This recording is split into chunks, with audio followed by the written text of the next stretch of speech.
News India 27 नव्या पिढीचं नवं माध्यम। डायो सेशन घोटाळ्याचा मुख्य सूत्रधार विपुल लाठीच। शेल कंपन्यांच्या माध्यमातून कोट्यावधींचा फ्रॉड। डायो सेशनच्या भूखंड खरेदीत शेल कंपन्यांचा पैसा। नातलगांच्या नावे भूखंडांची नोंदणी। लाठीची ईडी आणि सीबीकडून चौकशी करा।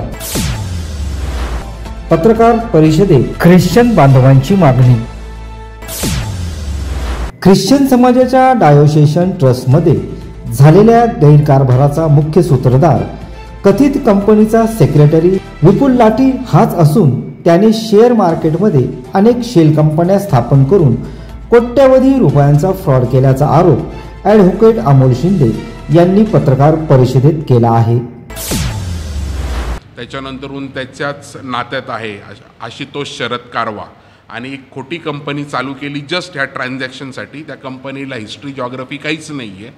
ती शेल कंपनी बिमबॉक्स नावाची, त्या बिमबॉक्सला जवळजवळ त्यांनी मोठे जवळजवळ 3 ते 4 एकर जागा असलेली ती बिमबॉक्सच्या नावाने केली आणि त्याच्यामध्ये जे डायरेक्टर्स आहेत ते सगळे विपुल लाठीच्या ऑफिसमध्ये काम करतात आणि त्यांचं फिनान्शियल सिंडिकेट आहेत जे सुरेश आव्हाड साहेबांनी शोधून काढलेलं आहे की विपुल लाठीच्या अकाउंटमधून डायरेक्ट इनडायरेक्ट यांच्या अकाउंटला फंडिंग झालेलं आहे आणि भूपेंद्र शाहची जी युटिलिटी कंपनी आहे त्याच्याकडून पण फंडिंग झालेलं आहे बिमबॉक्स कंपनीला स्टॅम्प ड्युटी भरण्यासाठी। विपुल लाठीने बिमबॉक्स नावाची कंपनी स्थापन केली असून त्यामधील भागीदारांच्या नावावर लाठी याने डायो सेशनचे प्लॉट घेतल्याचा आरोप केला आहे।